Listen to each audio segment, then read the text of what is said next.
So, well, what do we have here?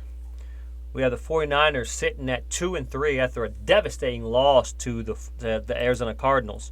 In that game, Brock Purdy went 19 for 35, 244 yards, one touchdown, two interceptions. He was sacked twice with a QBR of 29.4 and the quarterback rating is 62.1.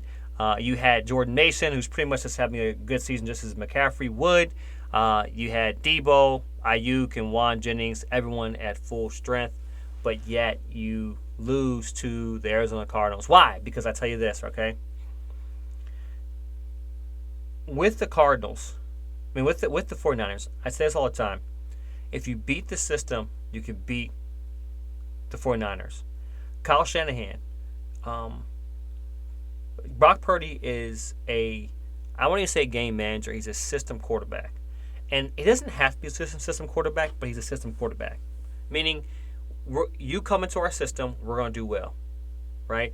I always want you to do our system well. I want you to do it effectively. Throw to the crossers. This is your progression. This is your read. Do this every single time. Predictable. And what teams are beginning to find is they're doing the same thing over and over and over and over again. Now, if I'm Brandon Ayuk, I have a little leverage, right? Because, the past couple of games, you look at it. Actually, he's been fair. This last game, he played football, but you look at it with the 49ers, man. Like, what's the excuse?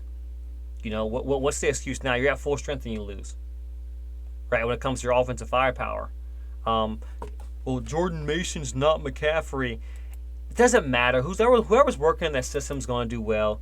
Jordan Mason came from Georgia Tech, where they just pretty much ground and pound the ball. I mean, the past couple of games, he's 28 for 147, 20 for 100, 19 for 77, 24 for 123, 14 for 89. He's doing well. 3 touchdowns, catching on the backfield. Let's stop acting like Jordan Mason's is a huge fall off from McCaffrey. He's not, and it's a system that makes McCaffrey look good in this particular system. And it's also just having the guy who listens to does what he's supposed to. Debo was non-existent. He pretty much gave you 4 touches for 20 yards when it comes to his receiving and catching. There's nothing Arizona did spectacular. Like, it wasn't like Arizona came in and there was like a joker that adds to the mix. They just can't beat the 49ers. They came back on them and beat the 49ers. The 49ers got complacent. Now, who do we have that plays for the 49ers? Who's the head coach over there? Our boy Rich Gannon. Was it Rich Gannon? Yeah, Rich Gannon. No, that's not Rich Gannon. I'm tripping. John, what's his name? I'm tripping because he played for the Eagles and he left us after the Super Bowl. Yeah, Jonathan Gannon, right? This guy. I mean, he's a weird guy, but a defensive mind, a guy who understands defense. It's not hard to figure Kyle Shanahan out, especially if you've been a defensive coordinator in this league. Not saying I know how to, but it's not hard for teams for coaches to track tendencies, understand formations, packages, systems, plays, etc., and know when they're going to call them. To the point where Brock Purdy doesn't have to think outside the box. He has to think he only thinks within inside that box.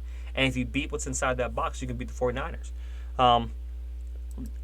Less credit to the Arizona Cardinals, more credit to the 49ers just having a system that's not successful. And we see that. And I think we see that. So how the 49ers win? Start developing Brock Purdy outside the system, so teams don't tee up on Kyle Shanahan's offensive scheme and beat them.